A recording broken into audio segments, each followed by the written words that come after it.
All right, it's one murky, cloudy day for late May, but the old paste on crust is okay.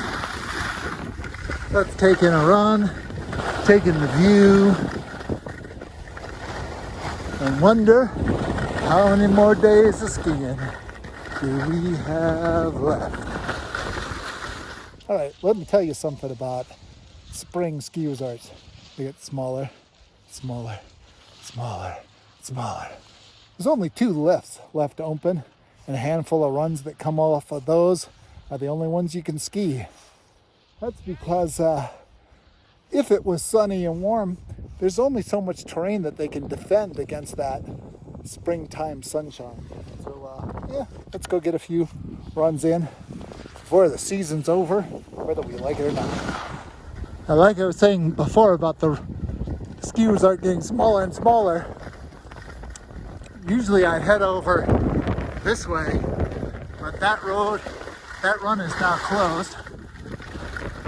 And the goofy part is you have to ski through here where it says slow and all those people. But if you don't carry some speed, you can't get through here. So once again, the slow sign is kind of bad advice. And see, there we go. Now I gotta skate out of here, which is kind of a pain in the butt. It's a really typical Rappel Basin thing. They put a slow sign right before any of the uphill chunks.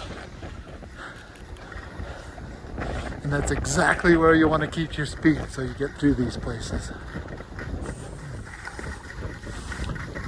But there we go.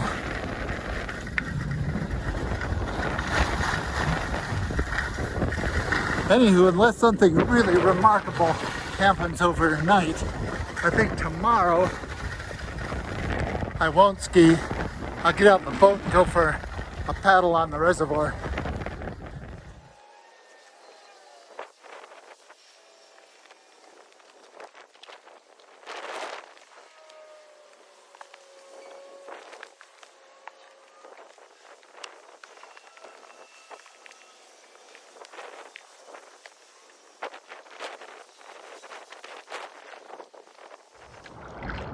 Well, one of the amazing opportunities that spring affords one is multi-sports adventures. For instance, there in the distance, let's point the boat in that direction. This is the ski resort. It's still open. I skied just yesterday. Today I'm going for a paddle. The reservoir is still really, really low. I was hoping to go to this island, but technically speaking, the water's still so low that it's not an island. Oh, after a long winter of skiing, paddling just seems great. It's absolutely reality. Not magical, because it works on fluid dynamics and displacement of the water and all the other physicality that goes into firing my muscles.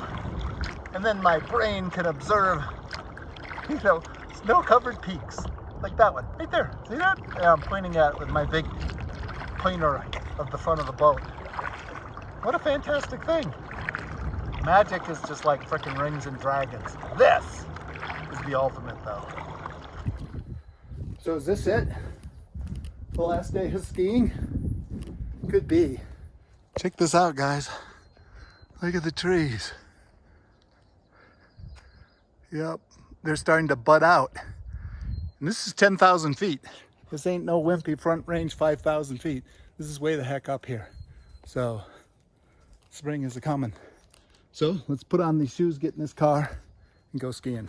Look at the resort. It's spring today. It's sunny. The conditions are all slurpy. So, I'm gonna take some runs. Have a time squeezing the very last out of the old ski season here. All right, yeehaw, here we go. 7-Eleven slurpy skiing.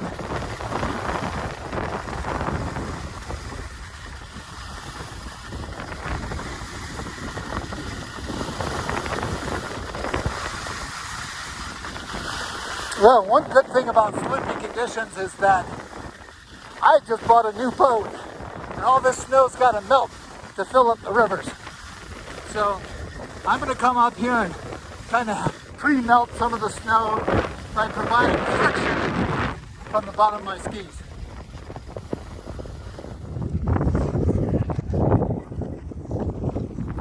All right, that's the end of that multi-discipline trip. A couple of days of skiing, 1 day of boating, and the focus is really going to change from skiing to boating and mountain biking in the short run. And then once the snow gets out of here a bit, it's going to be back on the Colorado Trail.